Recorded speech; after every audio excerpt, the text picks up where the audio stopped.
안녕하세요. 친절한 야외사 양미영입니다.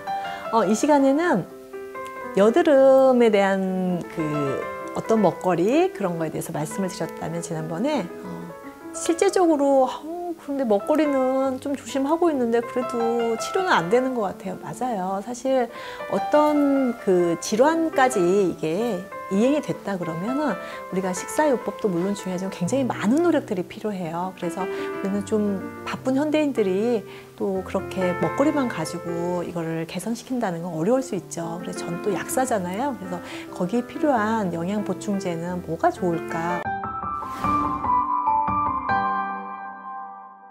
어떤 걸 골라서 먹어야 될까라고 고민을 하시는 분들께 이제 오늘 드리고 싶은 말씀은 요즘에 크릴오일에 대한 얘기가 굉장히 많이 나오죠. 근데 저는 사실 크릴오일에 대한 장점도 물론 충분히 있다는 건 알지만 오메가3 크릴오일에는요 사실은 오메가3 함량이 굉장히 좀 다른 오메가3 제품에 비해서 적어요. 대신에 그 안에 인지질이라고 하는 정말 우리 몸에서 아주 중요한 역할을 하고 있는 한 포인트가 거기에 더 있다는 메리트가 있다는 거죠. 근데 아토피나 뭐 천식이나 그리고 자가면역증을 치료할 때는 사실 인지질이 들어가면 물론 좋지만 오메가3가 너무나 많은 양이 필요하기 때문에 거기까지 제가 같이 쓰지를 않는 거거든요. 그런데 여드름은 조금 다릅니다.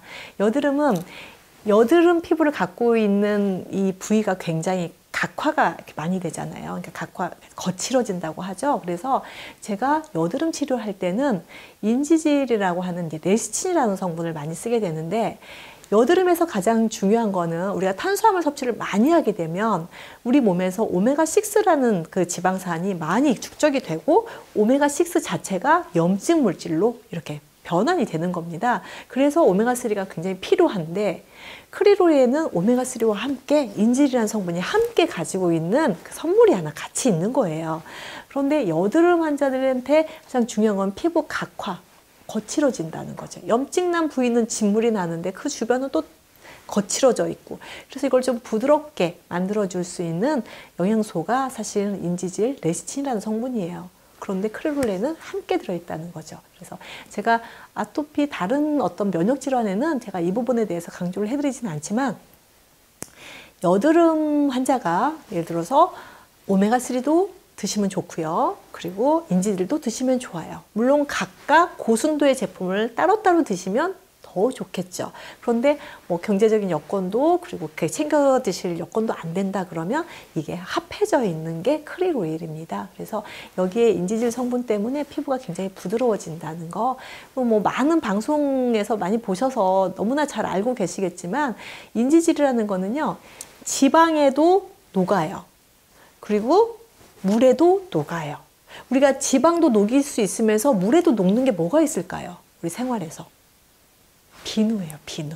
자, 우리가 우리 얼굴 세안을 하실 때 얼굴에 기름기도 끼고요. 그걸 물로 씻어내야 되잖아요. 그러니까 그냥 물로만 세안하시면 기름이 안 빠지겠죠. 그래서 비누라는 걸 사용하는 거잖아요. 그래서 비누는 친수성과 친유성을 함께 가지고 있는 물질이거든요. 그런데 크릴오일에 들어있는 이 인지질이 물하고도 친하고 기름하고도 친해요. 그래서 방송에서 뭘 이렇게 섞잖아요. 막 섞어가지고 이게 전체적으로 섞는 걸 보여주잖아요. 그게 비누의 원리입니다. 그래서 비누 같은 성분이다. 그래서 피부 조직만 봤을 때는 피부에 있는 노폐물을 씻어내는 그런 역할을 하면서 노폐물을 씻어내고 나면 피부가 또 부드러워지고 인지질의 성격상 또 굉장히 부드러움을 주는 또 그런 성분도 있고요. 오메가3도 피부결을 굉장히 부드럽게 해주고 염증을 억제시켜주는 역할도 해주겠죠. 그래서 인지질은 우리 몸에서 청소하는 청소부 역할을 해준다는 거죠.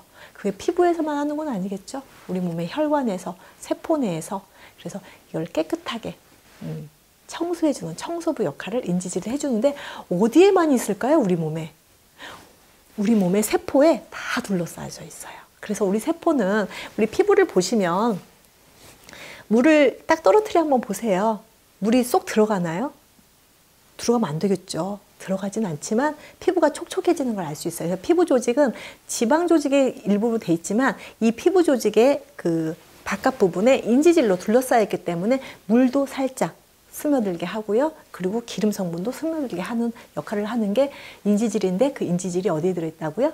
크릴 오일에 들어있어요. 그래서 여드름 환자들의 피부 결을 좋게 하고 또 오메가3가 같이 들어있는 항염 작용으로 인해서 오메가3하고 따로따로 선택하실 분도 계시지만 한 가지만 선택하고 싶다면 좋은 크릴 오일을 선택해서 드시는 것도 굉장히 중요하다. 그리고 혈관 청소도 같이 할 수 있다. 팁으로 우리가 간에 막 지방이 막 껴있는 거 뭐라고 하죠? 지방간이라고 하잖아요. 그게 이제 그 지방이 오메가6 지방산 이런 것들이 막 껴져 있는데 중성지방이라고 하는 게 껴있는데 그런 것들을 씻어내는 역할도 이 인지질이 하는 역할이에요. 우리 몸에 청소부 같은 역할. 그리고 피부 결을 부드럽게 하는 역할을 해주는 인지질이 들어있는 크릴 오일도 여드름 환자분들에게 제가 좀 권해드리고 싶은 영양소로 오늘 이 시간을 마련했습니다. 오메가3도 좀 충분히 드시고요. 또 크릴 오일도 함께 드신다면 여드름 치료하는데 조금 더 도움이 되지 않을까 싶어서 오늘 영상 준비했습니다. 경청해주신 여러분 감사드립니다.